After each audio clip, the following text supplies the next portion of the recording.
Sfax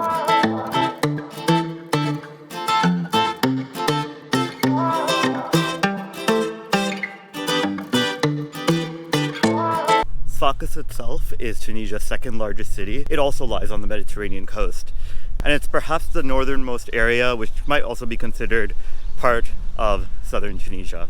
Southern Tunisia is primarily characterized by the desert being its main geographic feature, while the north is characterized by the coast. The Tunisian desert is a part of the country I'm particularly not going to be touching because I'm going to be seeing a lot of desert in my next destination. However, even here in the city in Sfax, you notice some of the different characteristics typical of southern Tunisia. So I just met two children. They're like, oh, we want a hawar, we want a conversation. So I talked to them, told them about what exactly I was doing. They popped out a phone and asked me to find my channel, and they subscribed. Really, really cool. So I just entered Sfax old city by way of Bab Jibli, and looks like most of the souk is closed right now. We're now in the Medina, or again old city of Sfax, as we visited in other places. The old city here is not as touristy as it was in Susa or in Tunis. I quite honestly haven't seen any other tourists since getting here to Sfax. But the old city here should definitely prove that these are still living, working, operational areas for the people who live and work in them. It's 11:30 on a Monday, but it looks like everything is still closed at the moment. I just stopped by the Grand Mosque,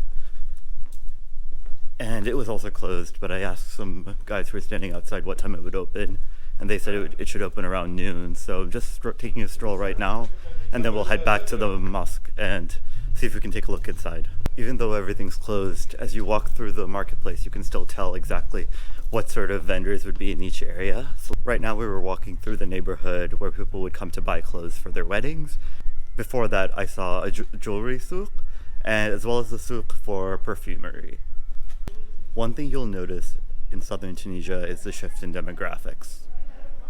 It's very difficult to find exact numbers, but it's believed to be about 10 to 15% of the population in Tunisia consists of Black Tunisians. They're primarily concentrated in the south of the country. However, they aren't very highly represented in the media, in education, or in employment.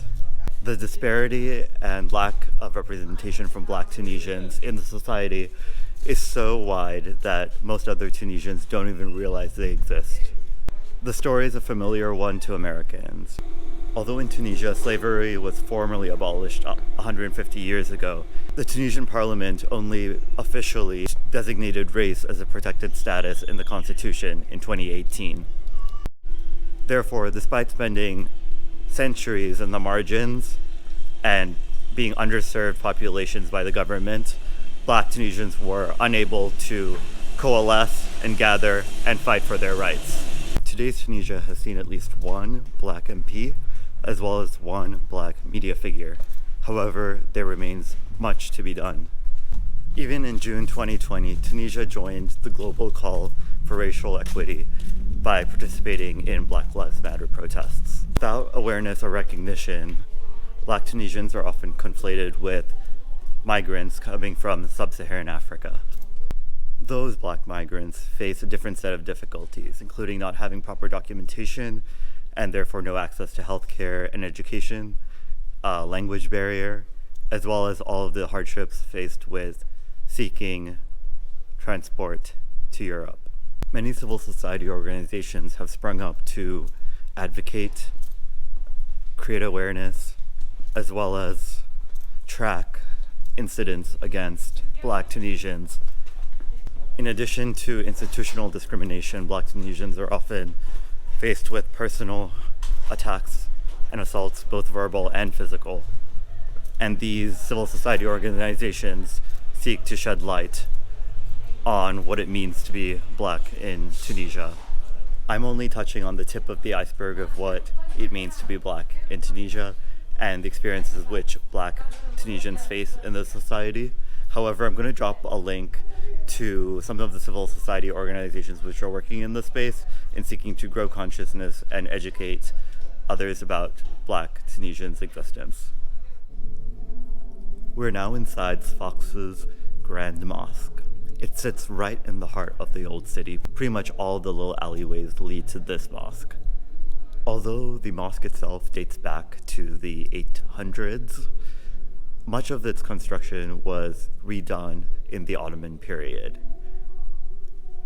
On the inside, we see motifs very similar to the mosques we've seen previously in Tunisia, namely the Roman columns supporting the arches. And on the exterior, we see these really intricately designed gates made out of wood. The minaret is also quite exquisitively carved and features Kufic calligraphy inscriptions. Oh. السلام عليكم. وعليكم السلام. وانت ساكن هنا في صفاقس طول حياتك صح؟ بالطبيعة. وايه اللي خاص في صفاقس يعني؟ شيء الحوايج الخاصة. معناتها يعني فلاحين ولا عمليين ولا شنو ولا سؤال يعني اقتصاديين ولا شنو؟ لا لو كان في حد زي انا صفاقس هي ولاية الاقتصاد في تونس. اوكي. أول ولاية في الاقتصاد في تونس العاصمة. وهذه عاصمة الاقتصاد في تونس. صح. فلاحة موجودة، البحر حيث على البحر موجودة على البحر. فلاحة، البحر، الصناعة والتجارة الكل في صفاقس، لأن رؤوس الأموال التونسيين الأكثرية من صفاقس. اوكي فهمت. خاطر هي بلاصة صناعية. صناعية. سياحية، أنت مش لما سياحية. سائح في البلاصة الغلط. بلاد شغل، هنا بلاد ولاية شغل. ولاية شغل. أكثر السكان الولايات الأخرى اللي في تونس يجيو لهنا باش يشتغلوا. كويس. شكرا. وإن شاء الله زيارة طيبة. شكرا متشرف. ياسين متشرف. So everyone's asking me why I came to Sfax, telling me that there's absolutely nothing to see here, and that it's primarily an industrial town where people come from different provinces to settle here, find a job, and make a life for themselves. So even if Sfax is not Tunisia's most touristy or visited city, and even if there is nothing to see, I don't really mind it. I love being in cities. Cities are where you get the best people watching, where you can see people go about their daily life, watch them do what they do, and that's exactly what I want to see. I don't need the big sites. I've definitely got a good mix of the big sites in Tunisia, but it's always nice to have a down day like this. I was hoping it would be a nice view, but looking into the water, it's really unfortunate just how much trash is in the water, which is not surprising given that this is Tunisia's second largest city, center for industry, and a lot of people are just throwing their plastic water bottles right into the water. It's really sad. But the weather is gorgeous. I said about 75 degrees, and the water is glistening with the sunlight. Here in Tunisia, I'm not seeing a lot of the Western chains, especially like the McDonald's, the Burger Kings, the Pizza Huts. They were everywhere in your face in Morocco. I wouldn't be surprised if they were here. I did see an advertisement for Domino's on the TV last night, but they're just not as glaringly in your face or right in the center of the city as they were in Morocco.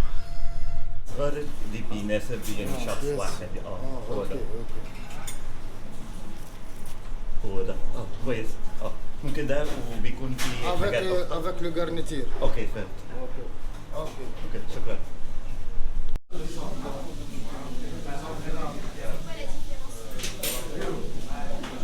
So this area of Sfax is not far from the sea. Seems to be like a really nice area. It's pretty close to where I just had my lunch. And right here you can see these like nice parks. There's a fancy hotel right in front of me. There's literally a cafe called Cafe Chic right here. You see the empty showrooms with clothes that no one's buying. The telltale signs of a nice neighborhood in North Africa. Right around the square you also see little bits of old architecture which are combined with all the modern stuff. I don't really know why some of these bits of architecture are isolated and still remaining, but it creates a really interesting look. Hi everyone, so today is Tuesday, November 8th. It's the next day, it's the next morning.